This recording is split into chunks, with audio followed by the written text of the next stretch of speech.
So I have something for you to consider. This is a very interesting fact. There is this Swiss physicist, Dr. Carlos Rubia. He won a Nobel Prize. He developed a ratio of how much energy it takes to create 1 unit of matter. And as you can see, it's a pretty big number. 9,746 to the power of 108 units of energy to create 1 basic unit of matter. Another way to say that is that it takes over 1 billion units of energy to create 1 unit of matter. I have always enjoyed saying to people, you see, there is more to you than meets the eye. And these days, I'm sure many of you, you're familiar with quantum physics and how that is changing our perspectives of who we are. How many of you are familiar with the quantum physics so I can see? Very, very good. Right? So we're learning how to even think differently. One of the dynamics changed right away. And I think it will take a while before we get used to it. But this is just one example of how understanding quantum physics will change how we perceive that which we have called spiritual and that which we have called metaphysical. One of them is that quite often we say to one another, I will send you my love. You're going on the trip. I will think of you. I will send you my love. How many of you use that sentiment? I will send you my love. Mm-hmm. Well, in reality, or in the new reality, as science is teaching us now about the quantum reality, what you are actually doing is you're not sending energy. You are activating energy in a particular time, space, coordinate. That's very different from sending energy. Do you understand? But because human beings are the way we are and we have these feelings, I think it's going to take a while before we get to the point that we're getting ready to leave and we turn to our beloved and we say, my love, I will be aware and I will activate the energy of love in your particular time-space coordinate that you may occupy at any particular moment today, in this time, in this reality, in this dimension. You understand? But that is what we are doing. So we're learning. And one more, just to start the day. What if that which we have called holy and enlightened, those who have this golden glow around them, and to me, you have that golden glow. That's what I see when I look at you and my eyes change and your energy says, yes. What if that state that we have called holy is the next level of who we are in fifth dimensional reality, and the golden energy is the fallout of the fusion that we are creating at this time, the alignment that we are creating between third, fourth, fifth, and perhaps even sixth dimensional reality. What do you think? This changes our perception of what does it mean to be enlightened? What does it mean to be holy?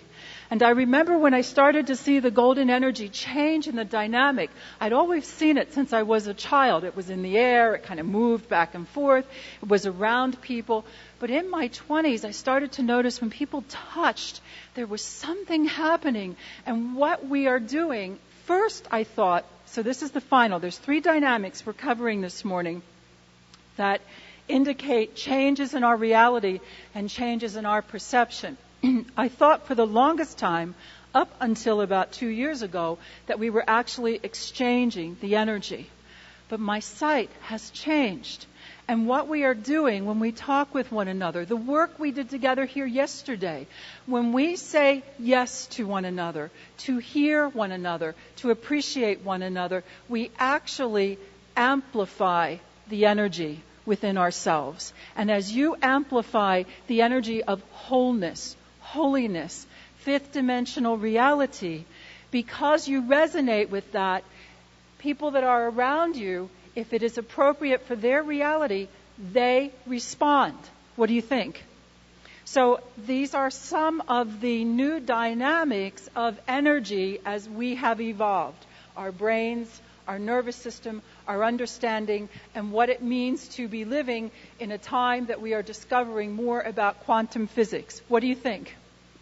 Does that make holiness more accessible to you? Do you understand that you are right now in this moment co-creating your most enlightened life? This is it. And because you know there's more, we're going to talk a little more. Is that okay? Okay, good. Now, I have some questions I'm going to ask you all. And I'm going to have you take a look here. There are many people who consider themselves energy workers. I consider myself an energy worker. If you look at this picture, can you tell me who the energy workers are in this picture? If you look at this picture, all these beautiful cultural faces, can you tell me who the energy workers are in this picture? Okay. Is this an energy worker? It's an energy worker. Now, I have some questions for you. I'm going to ask you to be patient with me. There's a certain point I wish to make. So at this moment, I'm going to ask those of you who are teachers and practitioners of the EMF Balancing Technique, would you please stand?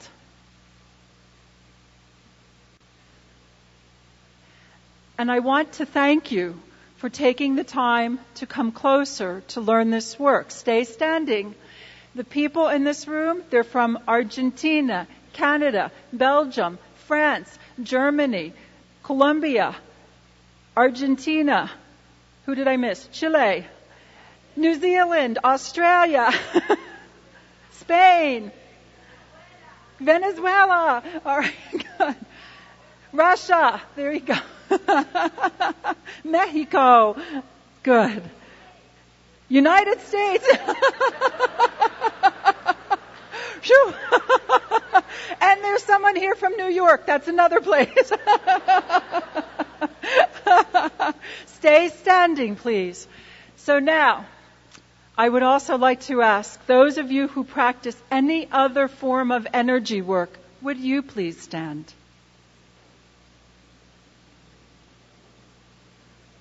Now, and everybody stay standing. Those that I've asked to stand, please stay standing, because there's something we're going to do here. Now, first, feel my energy and feel my heart. I want to thank you for everything you are doing, all of you, for making this conscious effort to expand our conscious abilities here on the planet. Whether you do the EMF balancing technique work or not, in my view, we are working together. So I wish to thank you for everything you do. Stay standing. Those of you who are still sitting, would you please stand? Because I have a message for you. Over 1 billion units of energy to create 1 unit of matter born on the planet. The beautiful individual resonance that you are. I assure you, you are an energy worker.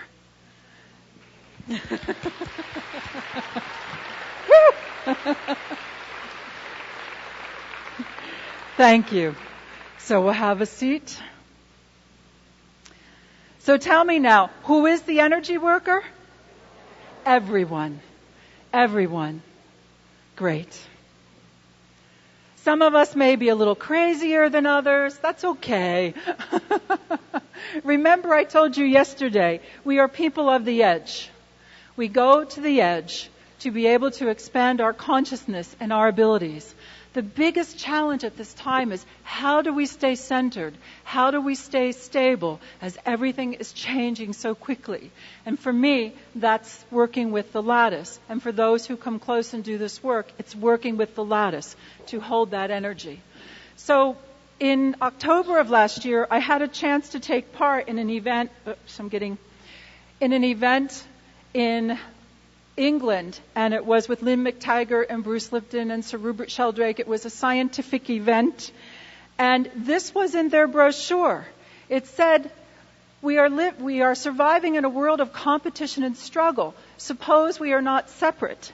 Now, you and I already know that, and I just want to tell you how happy I am to be one of the hosts for this conference.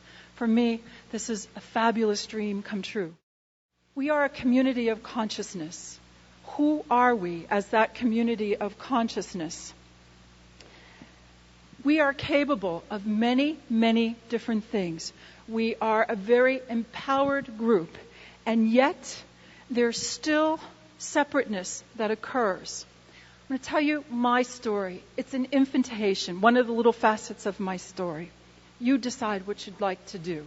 But just like the butterfly theory, where one little effort, one little flapping of the wings can affect a huge weather event, I'm going to ask you to pay attention to the little things that you do and say, especially as a community. When I first started doing this work 20 years ago, people weren't talking about EMF, the human electromagnetic field. They weren't talking about balancing. And this work received a lot of attention. And once I got over being shy, if there's not enough sense of self or ego, you go into this, I am nothing, I am nothing. If you go over here and you say, I have all the answers, therefore you should listen to me, somewhere in between, there is a sense of balance. So I was always, I'm nothing, nothing, nothing. It's okay. I'm fine. No ego. Only God, only God, only God. I did that for 15 years of my life. I lived up here and I missed this whole space of being in third dimensional reality for 15 years. Then the pendulum went the other way. Sorry to tell you. But I started to feel that what I had was all you needed. It was the best. It was the only thing you needed. I made fun of other people and the things they did, because when you're laughing, you're bonding. And I was just very, very irreverent because I had gone from this to this. Why would you need anything else? And then I started to observe myself. And there were two very specific events that just really brought it to my attention as to who I was becoming and where I was going. And I didn't like it. There was one night a gentleman came after I gave a talk to explain to me his version of the universe and what he thought was appropriate. I became very impatient with him because I had spoken. I'd already given the information. What more could there possibly be? Oh my God. And I literally said to the host of this event, I said, does he know who he's talking to? I heard myself say those words. I went home that night. I thought about it, and I said to myself, so what? Other people talk that way. So what? So I let it go. The next week I have another talk. Okay. The so what thing. And I'm at this event, and I hear people talking about this fabulous energy work. This marvelous person. Very evolved. And I'm just puffing up more than my hair. This is a true story. And I suddenly realized they're not talking about me. And I'm disappointed. And then I went, and I was disappointed. I was disappointed. And I stopped doing everything for 3 months. I went inside. I recalibrated. I asked myself, who was I becoming? What is most important for each of us, I think, and it's up to you, is our own soul's growth, our ability to develop our individuality and yet at the same time be honoring of everyone else who is connected with us, developing their individuality. I made a decision.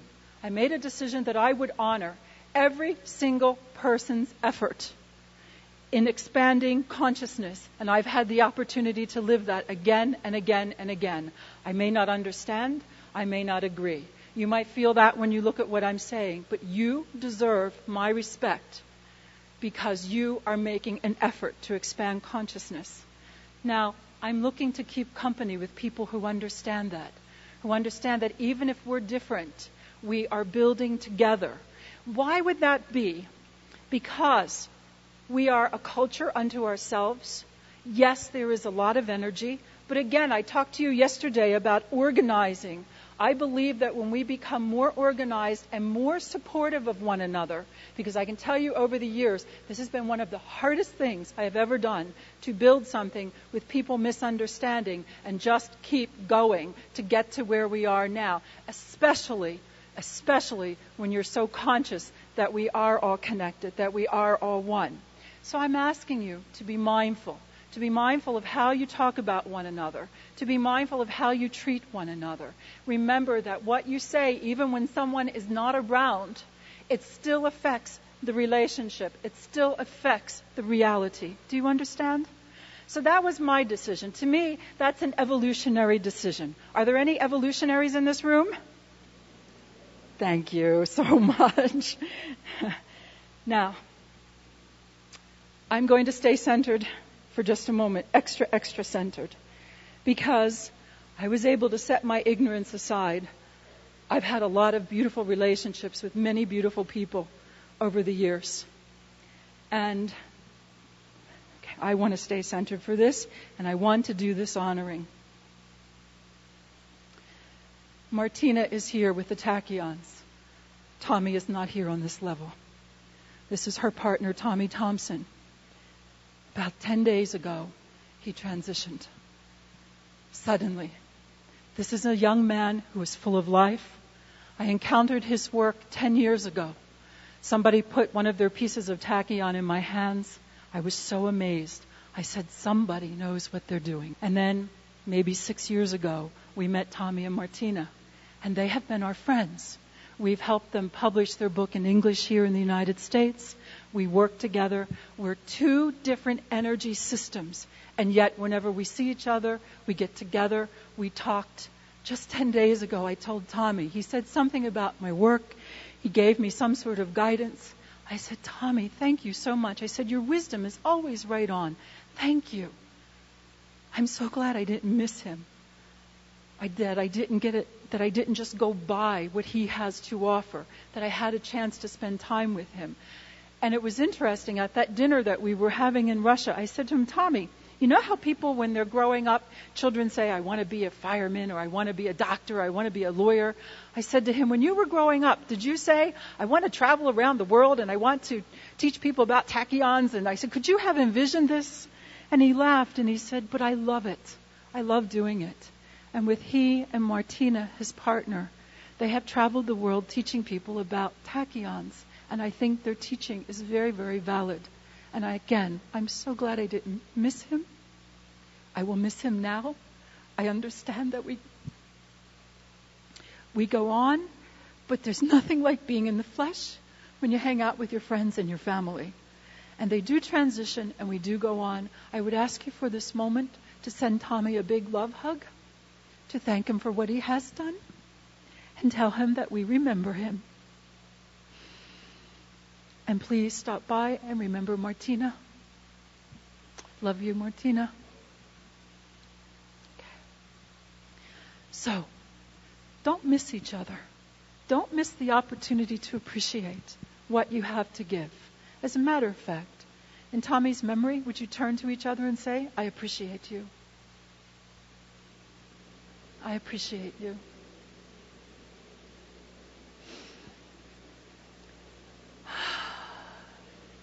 Thank you. Okay. I have something else to show you. This is Sedona. This is very interesting.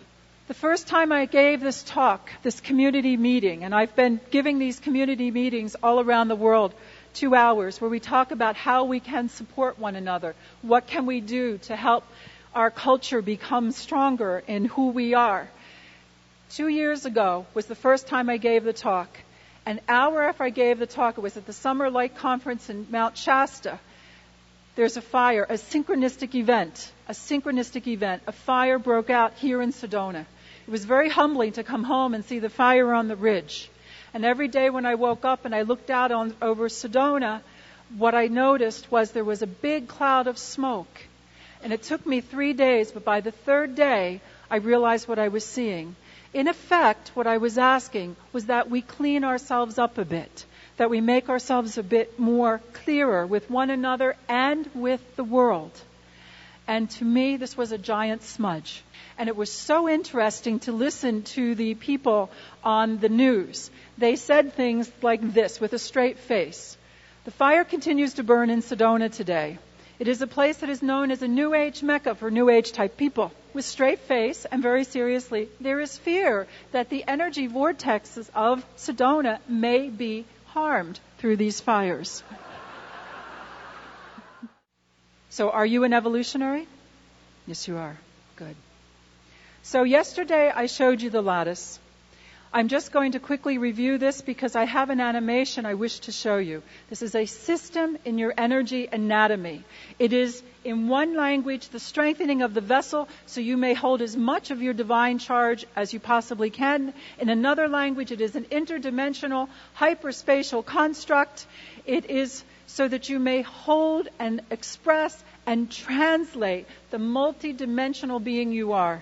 Yesterday I said to you, we are all channels, and we are learning how to channel more of who we are. And we are just beginning. We are just beginning. So for someone to come along and say, guess what? We can organize our consciousness. I believe that this is a crazy idea whose time has come. What do you think? With all of the energy, thank you. With all of the energy, with all of the new understandings, this is very important. So I'm going to ask you to take a deep breath. Let's do a little bit of work. Watch the screen, please. So here we are, family of humanity. We are on planet Earth, and we are living in a third dimensional reality. Now, the images you are about to see, this is how I see you. You are energy. And if you say yes, and according to your inner wisdom, you can calibrate your energy so that you will feel clearer, stronger, more connected. This area behind you, this is where you hold and maintain the energy charges of your history, your story. Oh, the birds like this. What happens when you learn to integrate the energy of your history, of your story, of all that you have become? Understand your history is meant to be a gleaming column of wisdom and support. And you are learning how to activate consciously the energy patterns that support you and make you smile. And you're learning how to release the energy around the patterns that you find you don't smile as much. This is a leap in consciousness to rearrange the energy patterns. Now, yesterday, some of you talked to me about issues of abundance, of giving and receiving. The energy on the right side maintains the energy of your giving. You transmit the energy of what you have to give through the universe to your co-creators. Look all around you. These are your co-creators.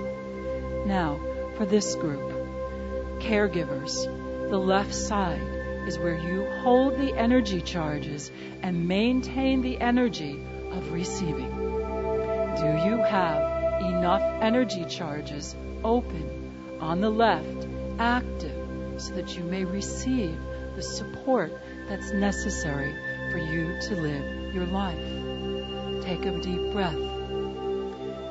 There is a balance of giving and receiving. That is a healthy balance of being in the world. In front of you, this place, full of energy charges of potential.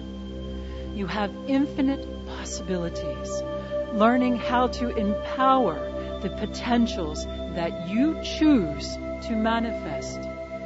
Part of this is learning how to gather your energy and how to give intent in a more precise way.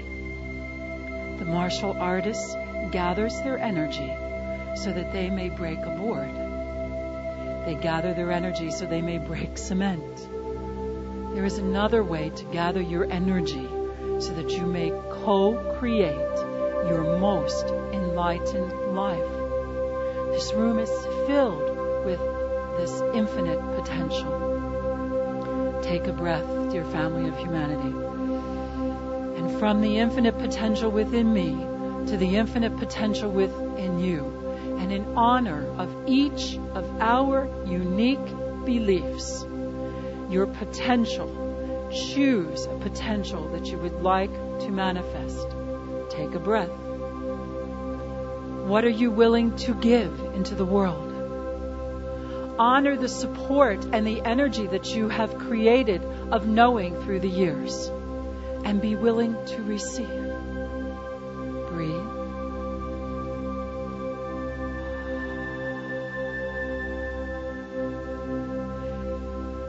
Give the intent to co-create your most enlightened life. Your energy in this moment organizes itself, focuses itself, so that you may direct your energy and attention towards the potential you wish to manifest. Very simple, very profound.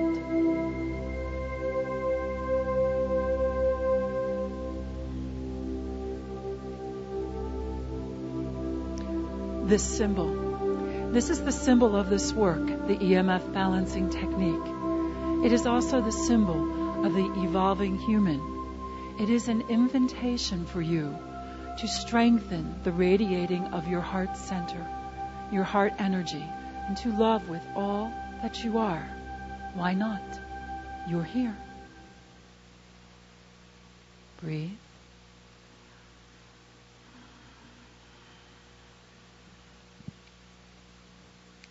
These animations, by the way, they're on a CD or DVD if you want them. I have something else to show you. How do you feel? Is that good? Look at those foundations changing. The energy that you sense or feel or are thinking about, understand it's your energy. It's your choice. But learning how to organize that energy and how to be able to gather it and direct it, that will empower you even more. You know, it's one thing we say, I give intent, I give intent, I give intent, I give intent. We do it many different ways. It's another way to gather your energy and then to focus. All right, there's much more to talk about, but we're going to stop here. I have one more thing to share with you. As I said to you yesterday, I have a martial arts background, green belt in Taekwondo, Kung Fu. I've been in it for years. Now it's Tai Chi. So beautiful. We now have a Tai Chi DVD to work with the lattice. And today at lunch, the last 20 minutes before you come back into this room, Andreas, our Tai Chi master, will be here and he will take you through some exercises. If you choose, come back early to do the exercises. Meanwhile, would you like to see a little bit of this DVD? Here's the movements. This took 2 years to make this DVD.